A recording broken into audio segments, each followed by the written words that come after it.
أعوذ بالله من الشيطان الرجيم. بسم الله الرحمن الرحيم. الحمد لله رب العالمين، والصلاة والسلام على أشرف الأنبياء والمرسلين سيدنا ومولانا محمد وعلى آله وصحبه أجمعين. أما بعد.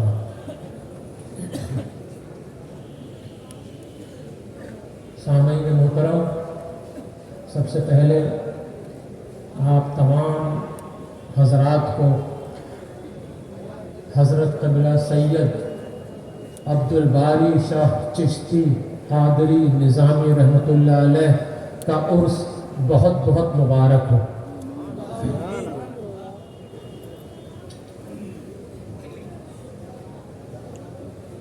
خدا رحم کرتا نہیں اس بشر پہ،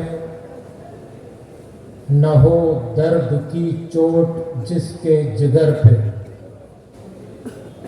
کرو مہربانی تم اہل زمیں پر، خدا مہرباں ہوگا عرش بری پر۔ انسان کو انسان کی غلامی سے نکال کر اللہ وحدہ لا شریک کی غلامی میں لے آنا، اس کو اسلام کہتے ہیں۔ اپنے نفس کی خواہشات کی دیواروں کو توڑ کے اپنے آپ کو پاک پروردگار عالم کی بارگاہ میں پیش کر دینا، اس کے حوالے کر دینا، اسی کا نام اسلام ہے۔ اور اس مذہب اسلام کی روحانیت کا نام تصوف ہے۔ تصوف ایک راستہ، ایک مسلسل سفر جو شروع ہوتا ہے شریعت سے اور ختم ہوتا ہے حقیقت پر۔ شریعت سے حقیقت کا جو سفر ہے اس کو کہا جاتا ہے طریقت، اور اس راستے پہ، طریقت کے راستے پہ چلنے کے لیے ضرورت پڑتی ہے ایک مرشد کی، جو اپنے مرید کا ہاتھ پکڑ کر اس راستے پہ چلائے، کیونکہ اس راستے پہ انسان بار بار پھسلتا ہے۔ یہ کام ایک مرشد کا ہے، ایک پیر کامل کا ہے، جو ہاتھ پکڑ لے اپنے مرید کا، تو وہ گرے تو پھر اٹھا کے اس کو اس راستے پہ رکھ دے۔ اور تصوف کی عمارت جس اصول پہ کھڑی ہے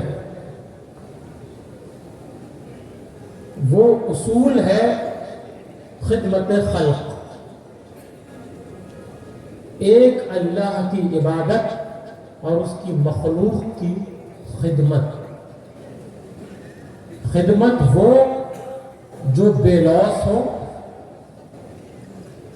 جس کا بدل پانے کی چاہت دل میں نہ ہو، وہی خدمت اللہ کی بارگاہ میں قابل قبول ہے۔ اب کسی تکلیف سے گھرے ہوئے انسان کی تکلیف کو محسوس کرنا، کسی کا درد دور کرنے کی کوشش کرنا، کسی سے محبت سے بات کر لینا، یہ خدمت خلق ہے۔ اور یہ جذبہ اللہ نے انسان کی فطرت میں داخل کیا ہے۔ اس جذبے کو باہر نکالنا یہ کام ایک خانقاہ کا۔ اس جذبے کو باہر نکالنا، ابھارنا، نکھارنا کہ اللہ کے بندوں سے خدمت کرو، محبت کرو، پیار کرو، یہ ایک خانقاہ میں ایک پیر بیٹھ کے کرتا ہے. اور خدمت خلق وہ ہونی چاہیے، اللہ کے بندوں کی خدمت وہ ہو کہ خدمت کرنے کے بعد دل میں کوئی تکبر پیدا نہ ہو کہ میں نے بہت بڑا کام کر دیا، اتنوں کو کھانا کھلا دیا، اتنوں کا افطار کروا دیا، اتنوں کی مدد کر دی.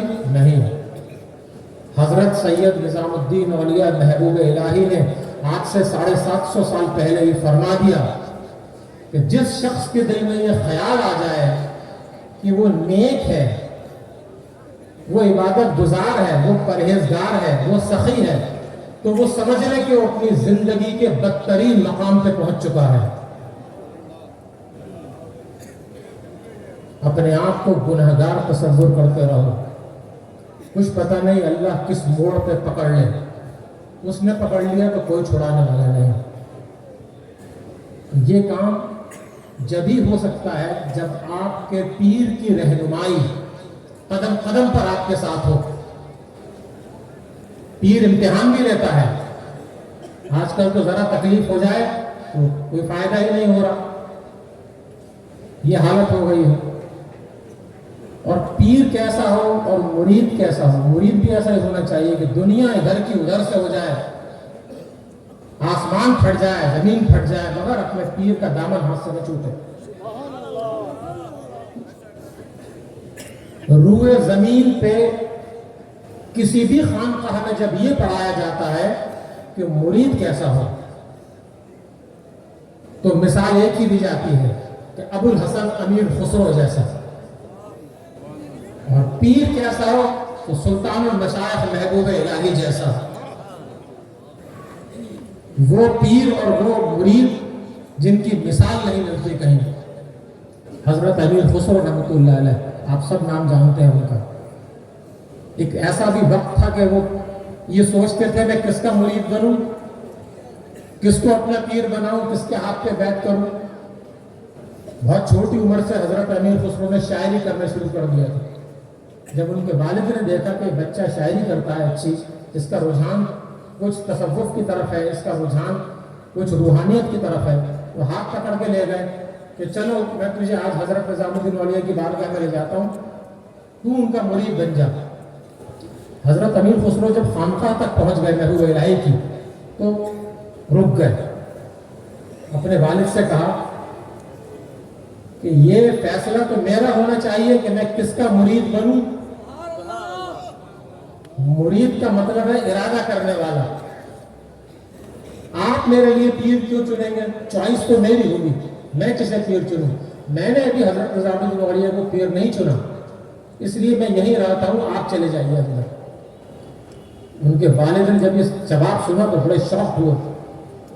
خاموشی سے حضرت امیر خسرو کو وہیں چھوڑا، محبوب الہی کی خانقاہ میں چلے گئے. حضرت نظام الدین اولیاء رحمۃ اللہ علیہ اپنے کچھ مرید ان کے ساتھ بیٹھے ہوئے تھے. حضرت امیر خسرو باہر بیٹھ گئے، بڑے کشمکش میں تھے کہ میں نے ٹھیک کیا، میں نے غلط کیا، میں نے اپنے والد کو ہی جواب دے دیا، میں کیا کروں. اسی کشمکش میں حضرت امیر خسرو نے کچھ اشعار کہے، کچھ شعر کہے، ایک ربائی کہی جو ان کے ذہن میں تھی. اپنے ہی ذہن میں ایک شعر فارسی کا کہا اور یہ کہا، توا شاہے کے بر ایوان قصرت، کبوتر گر نشینت باز گردر، غریب مستمند بر درآمد، بیایت اندرو یا باز گردر.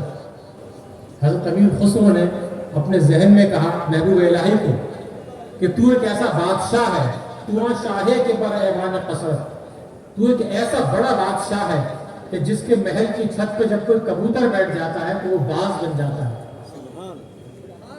ایک غریب حاجت مند شخص تیرے دروازے کے باہر کھڑا ہے، اسے سمجھ نہیں آ رہا کہ وہ اندر جائے یا اسی راستے سے واپس لوٹ جائے جہاں سے آیا ہے. یہ حضرت امیر خسرو نے شعر اپنے ذہن میں کہا. حضرت محبوب الہی نے اپنے کشف سے اس شعر کو پڑھ لیا، اپنے مرید سے کہا ایک کاغذ لاؤ قلم، اس شعر کا جواب لکھا اور کہا باہر ایک لڑکا بیٹھا ہے خانقاہ کے، اس کے ہاتھ میں دے کر آؤ. مرید جب باہر گیا تو دیکھا حضرت امیر خسرو رحمۃ اللہ علیہ بیٹھے تھے ایک طرف چھوٹی عمر میں ایک کشمکش میں. مرید نے جا کر پرچہ ہاتھ میں دے دیا, محبوب الہی نے بھیجا ہے تمہارے لیے. حضرت امیر خسرو نے جب اسے پڑھا تو اسی شعر کا جواب لکھا تھا جو حضرت امیر خسرو کے ذہن میں ہی تصرف کاغذ پہ نہیں آیا تھا. اس کا جواب محبوب الہی نے اسی انداز میں لکھ کے بھیج دیا. آپ نے لکھا بیاید اندرو مرد حقیقت کہ با ما یک نفس ہمراز گردد اگر ابولا بود مرد ناداں ہزار آئے کہ آمد باز گردد. آپ نے فرمایا اندر آ جا اے مرد حقیقت, ہماری خانقاہ میں اندر آ جا کہ با ما یک نفس ہمراز گردد, ہمارے قریب ہو جا, ہمارا ہمراز بن جا. اگر ابولا بود مرد نانا, اگر تو نادان اور بے وقوف قسم کا شخص ہے, ہزار آئے کہ آمد باز گردد, تیرے لیے بہتر ہے اسی راستے سے لوٹ جا جہاں سے آیا ہے.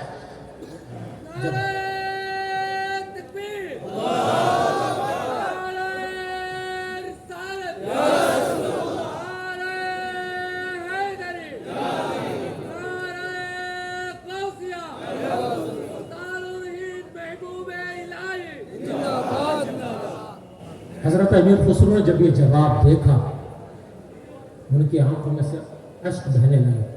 بھاگتے ہوئے دوڑتے ہوئے خانقاہ کے اندر گئے, محبوب الہی کے قدموں میں گر گئے اور اسی وقت بیعت کی. آپ نے محبوب الہی کے مرید ہو گئے کہ مجھے ایسے ہی پیر کی تلاش تھی جس کو معلوم ہو کہ اس کا مرید کیا چاہتا ہے, کس پریشانی میں مبتلا ہے, جو اس کا درد اور تکلیف بھی سمجھ سکے, جو اس کے ذہن کو پڑھ لے, جو اس کے چہرے کو پڑھ لے.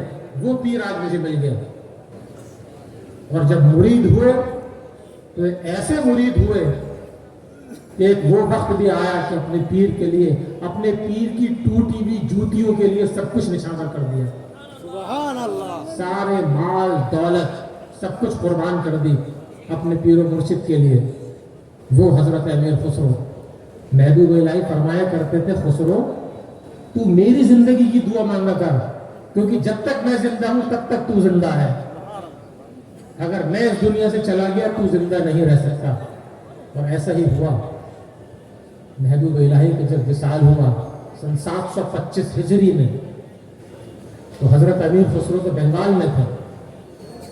جب خبر پہنچی کافی وقت کے بعد کہ مرشد کا انتقال ہو گیا, بھاگتے ہوئے دہلی کی طرف روانہ ہوئے. کافی وقت گزر گیا, دہلی پہنچے, مزار مبارک کے پاس اپنے کپڑے پھاڑ لیے اور پھر شعر پڑھا جو ان کی زندگی کا آخری شعر تھا. گوری سوئے سیج پر مکھ پہ ڈارو کیس, چل خسرو گھر آپ نے سانج بہی چودیس. یہ کہہ کے حضرت امیر خسرو کا وصال ہو گیا. آپ نے فرما دیا تھا کہ میرا مزار میرے مرشد کی قدموں کی طرف بننا چاہیے. جو لوگ بارگاہ محبوب الہی میں گئے ہیں انہیں معلوم ہے حضرت امیر خسرو کا مزار مقدس محبوب الہی کے قدموں کی طرف ہے. تو ایسا مرید جس کی کوئی مثال نہ ہو اور ایسا پیر جس کی مثال دنیا نہ دے سکے, وہ رشتہ تھا. یہ خاص طور سے وہ طلبہ جو ابھی پڑھ رہے ہیں ان کے ذہن میں یہ بات آنی چاہیے کہ آپ کا استاد, آپ کا پیر, اس کا ادب, اس کا مقام آپ کے دل میں کیسا ہونا چاہیے. وہ پیر جو آپ کو اس دنیا میں چلنا سکھائے, اس دنیا میں پریشانیوں کا سامنا کرنا سکھائے, جو باہری شریعت سے اندرونی حقیقت کا راستہ آپ کو سب طے کرا دے, اس پیر کا مقام آپ کے دل میں کیا ہو. یہ حضرت امیر خسرو رحمۃ اللہ علیہ نے عملی طور پہ کر کے دکھایا. میں زیادہ وقت نہیں لوں گا. پھر سے خاص طور سے میں سید حسن باری اور ان کے دستگیر باری کو بہت بہت مبارکباد دیتا ہوں کہ آج جو دستار خلافت ان کو سلسلہ چشتیہ نظامیہ کی عطا ہوئی. میری دعا ہے اللہ سبحانہ و تعالیٰ ان کے دلوں میں دین کے جذبے کی محبت کو اور پختہ کرے, دین اسلام کی خدمت کرنے کا جذبہ اور بلند فرمائے. حضرت قبلہ سید عبدالشاہ باری چشتی نظامی رحمۃ اللہ علیہ کے اس کی بہت بہت مبارکباد. وہ ایک ایسی شخصیت ہے کہ ظاہر ہے کسی تعارف کی محتاج نہیں. میں اپنی بات بس اس شعر سے ہی ختم کروں گا کیونکہ اس شعر میں ان کی شخصیت کہیں نہ کہیں نمایاں ہوتی ہے کہ حضرت باری شاہ قبلہ رحمۃ اللہ علیہ کیا شخصیت تھے اور ان کے دربار کا کیا مقام ہے جہاں آپ لوگ بیٹھے ہیں. ہاتھ باندھے ہوئے سلطان کھڑے رہتے ہیں،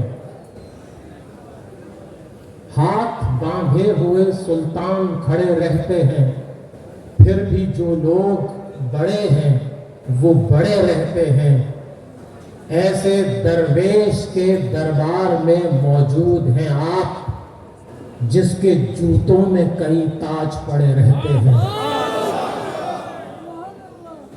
آپ تمام لوگوں کو پھر سے اس عرس کی بہت بہت مبارکباد. وآخر الدعوانا ان الحمدللہ رب العالمین. یا نبی